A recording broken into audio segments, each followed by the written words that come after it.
Libra Rising 2024 shows a lot of random money coming your way and that going very well as a big focus on interpersonal relationships. If you're excited to find out what's coming up for you and your rising sign this 2024, which is like crazy to say, I remember doing 2019 yearly forecasts, like what the fuck. Anyway, like, subscribe, and hit the notification bell so you continue to be up to date next year with what the stars have in store for you. Hi, if you're new here, I am Maren. I make videos on astrology. I also put out music, so do stream my songs below.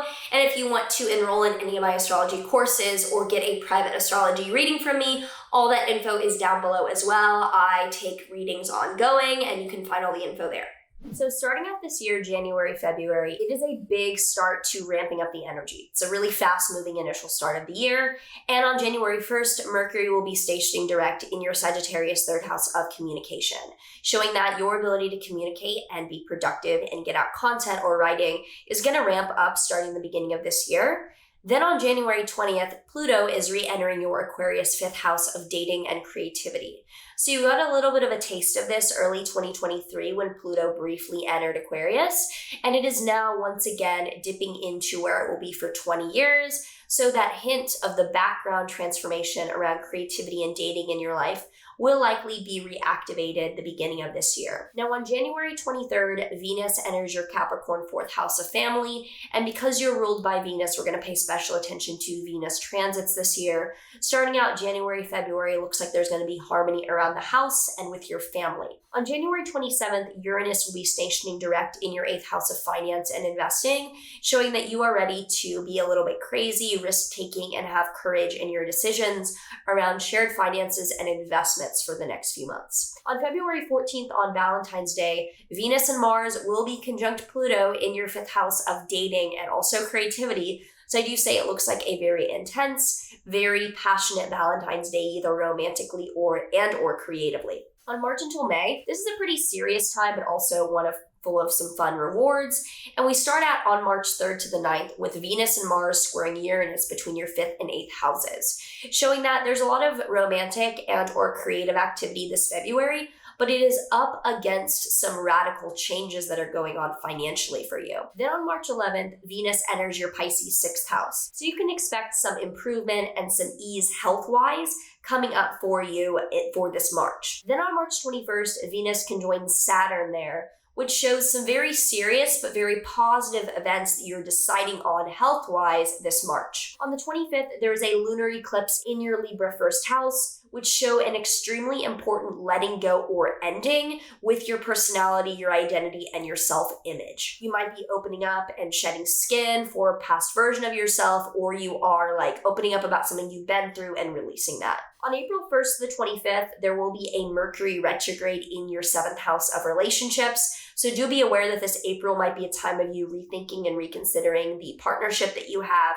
But on April 3rd, Venus will conjoin Neptune in your Pisces 6th house, showing a dreamy or extremely spiritual experience around your physical health decisions to start out April as well. On April 5th, Venus will enter your Aries 7th house, showing that things are improving and getting better with your relationship even as you're reconsidering some details of it. And on April 8th, there is a total solar eclipse in your 7th house. This is probably the most important new beginning of this year, and it is showing a huge, very important, pivotal new beginning in this close relationship that you are embarking on. On April 10th, Mars will conjoin Saturn in your 6th house. This shows a health-related or coworker-related blockage and things that are very challenging that aren't changing. On April 20th, Jupiter will conjoin Uranus in your 8th house of finances. This shows very sudden, random fortune coming your way around investing, finance, lottery, that kind of thing. How good it is depends on your chart, but it looks great. Then on April 29th, Venus will firmly enter your 8th house, showing more improvement towards finances and making money this April into May. And on April 29th, Mars conjoins Neptune in your 6th house, showing that you are having this spiritual warrior energy or this commitment towards faith-based actions around your physical health or around the people that you work with. Then on May 18th, Venus conjoins Uranus in your 8th house, and on the 23rd, it conjoins Jupiter, showing a huge amount of random money and random fortunate events financially coming your way this May. On May 23rd, Venus enters Gemini, and on May 25th, Jupiter enters Gemini, which is your 9th house of higher education and travel. Jupiter there, especially over the next year until June 2025, shows that the area of the most expansion and growth for you is going to likely be with long distance travel and seeing the world, or with education in your life. Now, June until August shows a pretty dramatic summer, but one that is not that serious. On June 8th, we have Venus squaring Saturn between your 9th and your 6th houses, showing that things around your health or around your coworker priorities and what you need to manage are putting up a blockage with you expanding and seeing the world or learning something new. On June 17th, Venus will enter your Cancer 10th house, showing that June into July has some awesome career harmony and events going on. And on June 29th until November 14th, Saturn will be retrograde in your 6th house of physical health or coworkers. So you're rethinking your routine, your commitments, and what you had placed as the foundations of what you want to do around either your physical health or the people that you manage. Then on July 11th, Venus enters your 11th house, showing that July is an awesome month for being social, networking, and attracting in personal connections. And on July 12th, Venus will oppose Pluto between your 11th and your 5th houses, which is pretty intense for feeling like maybe people that you are dating or that you are creatively involved with are manipulating the people or the connections that you were trying to be involved with as well. Then on July 15th, Mars conjoins Uranus in your 8th house of finances. This shows very sudden, very challenging, destabilizing events financially happening. On August 5th through the 28th, there will be a Mercury retrograde in your 12th and 11th houses, showing that you're going to be reconsidering your mental health and the people that you're friends with or surrounding yourself with this August, and it might be a more inward, introverted time. On August 14th, Mars will then conjoin Jupiter in your 9th house of foreign travel or higher education, showing really courageous, really big events that you're willing to take on during this August. Then on August 19th, Jupiter will square Saturn between your 9th and 6th houses. This is a background transit of showing that there's some blockages around your health or around your coworkers that you have to manage, and that is preventing you from fully going forward with some plans around travel or education. Now, September until December, it is an inward energy of going internally to focus. Starting on September 1st, Pluto retrograde is re-entering your Capricorn 4th house. You are finally tying up loose ends around the 20-year transformation of home or family in your life, and that is ending this September, October with the final entrance of Pluto in Capricorn. Then on September 17th, there is a lunar eclipse in your Pisces 6th house.